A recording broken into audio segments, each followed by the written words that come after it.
Iraq last week. And you know what? He looked at me like it had never occurred to him.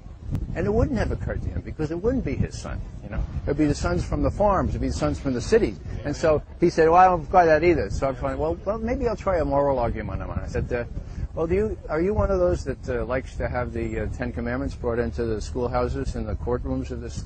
He said, oh, that's a great idea.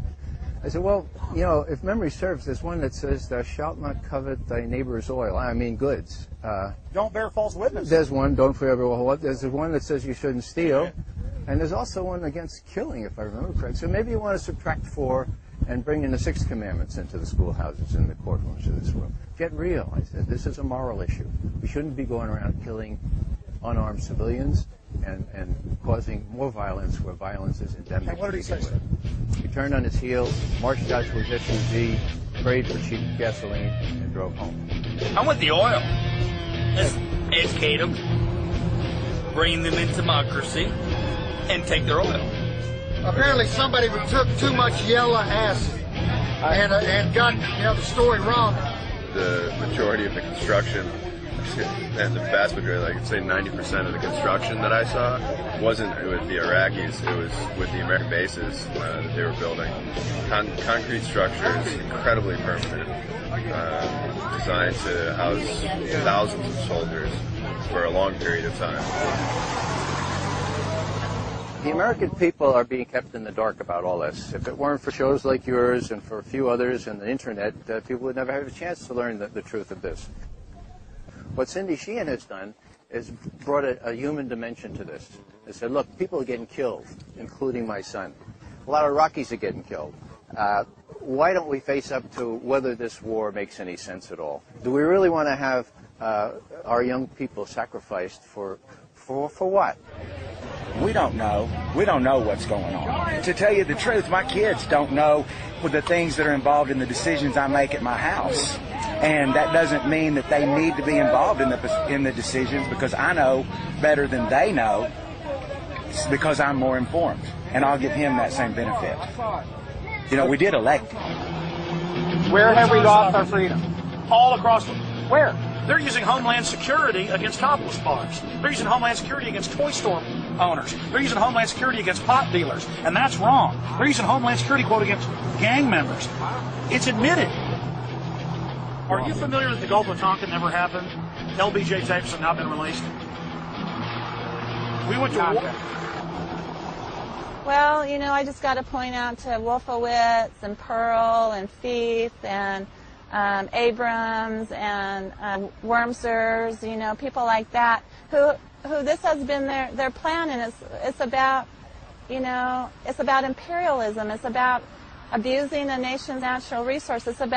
It's about greed and power, and it's nothing about keeping America safe or freedom and democracy for the Iraqi people. You know?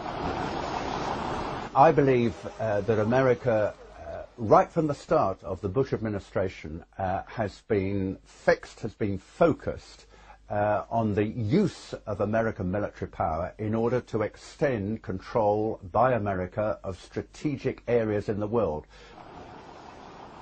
Now we have the Downing Street minutes, which show that as early as July 23, 2002, the head of British intelligence, just back from Washington, said to his prime minister, it's a done deal, the decision for war is inevitable, the war will be, quote, justified by the conjunction of terrorism and weapons of mass destruction, and intelligence and facts would be fixed around the policy of war. There's the proof that the intelligence, all this justification in quotes for the war, was a fraud from day one. The Project for a New American Century, the think tank, with the report called Strengthening America's Defenses. This is frankly a demand for full spectrum dominance by the United States. I think the most chilling aspect of the Project for a New American Century document is this kind of transformation of our foreign policy, this kind of strengthening of America's defenses is a revolutionary change, and is not going to come. It's not going to happen at all quickly, absent a new catalyst of massive proportions. For example, a new Pearl Harbor.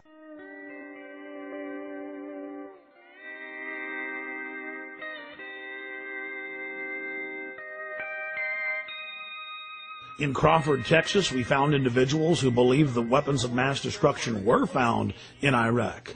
No weapons of mass destruction were found. Are you kidding me? Do you buy that? Yes. Of course there were mass. Of course there were. David, there were. This guy would make a great citizen in George Orwell's fictitious 1984. If we took them all away, does that still mean that if he had the capability, would he still? See, that's in the mind. Well, she's got an ad on TV. It said, he lied, my son died. You know, he hasn't lied to nobody. What did George Bush lie about? He said he was going to protect weapons this of mass country. destructions. That no matter what it took to keep the enemy out of our backyards. He never said there weren't going to be nobody killed. That's war. I think they're saying that Bush lied about WMDs, not about troops were going to die. But did he though? Those weapons were there. The authoritarian powers of the state, which are available to government, is very dangerous. And I think we live in a state, we live in states, both the United States and the UK, where the powers to question, to call in evidence, to demand explanation, to hold to account those who are in control are gradually, systematically being weakened. This is very dangerous in a democracy.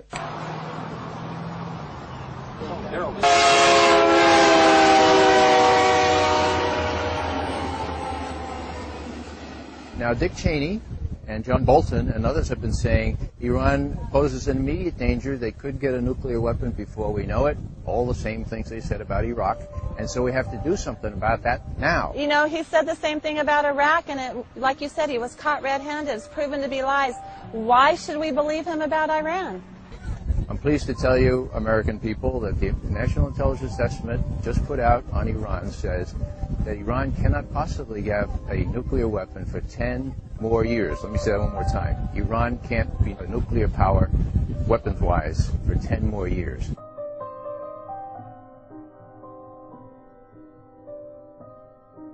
We have to look at whether our governments are creating enemies so that they can justify what they do.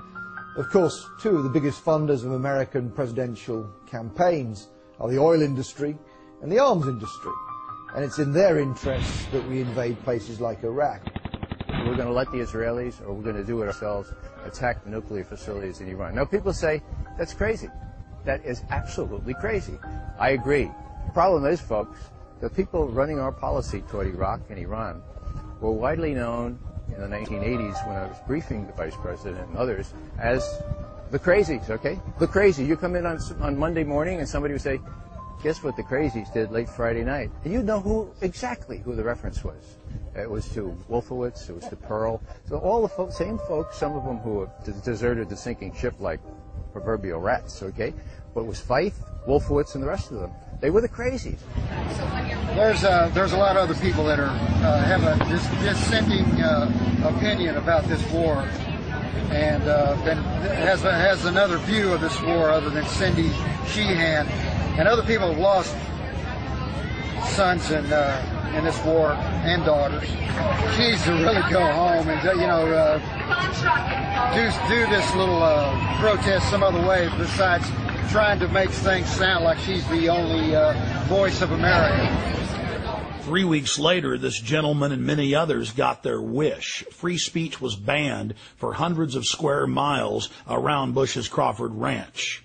Now you can only protest on private property or designated free speech zones where no one can even see your protest. Look, tourist stuff's popped up here now. Let freedom ring.